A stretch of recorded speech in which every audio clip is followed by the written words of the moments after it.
Oke, kembali lagi di channel Ngomongin Hukum. Pada kesempatan kali ini kita akan membahas tentang jurnal penelitian.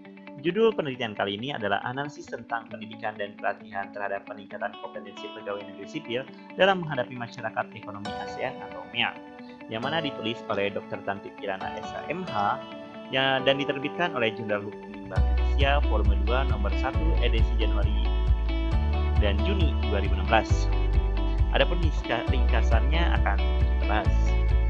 Masyarakat Ekonomi ASEAN atau MEA adalah program yang telah lama disiapkan oleh seluruh anggota ASEAN yang bertujuan untuk meningkatkan stabilitas perekonomian di kawasan ASEAN yang membentuk kawasan ekonomi antar negara ASEAN yang kuat.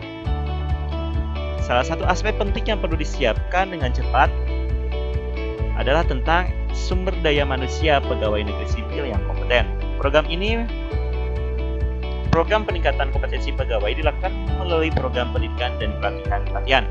Pendidikan dan pelatihan pegawai memberi kontribusi pada peningkatan pelatihan dan juga pendidikan dan pelatihan pegawai memberi kontribusi pada peningkatan produktivitas, efektivitas, dan efisiensi organisasi.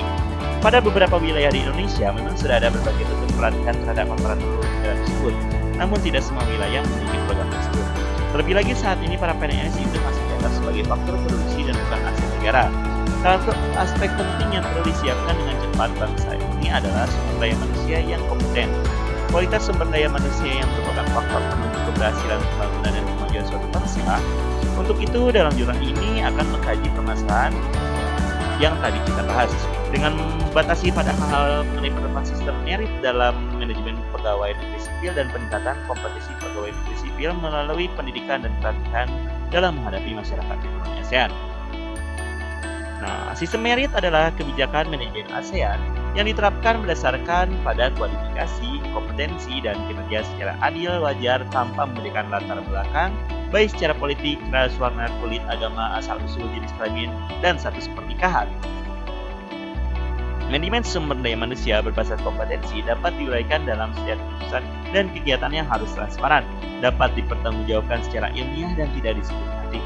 Hal ini karena mengacu pada kebutuhan kompetensi jabatan dan individu yang terukur dan dapat diamati validitasnya berdasarkan perilaku seseorang yang bekerja dalam suatu organisasi. Oleh karena itu, sistem ini pun dikenal sebagai manajemen sumber daya manusia berbasis kompetensi yang terpadu, sehingga dapat disimpulkan bahwa manajemen pegawai negeri sipil yang berdasarkan sistem merit ini sangat tepat dilaksanakan di Indonesia sebagai upaya meningkatkan kompetensi pegawai negeri sipil dalam menghadapi masyarakat ekonomi sosial.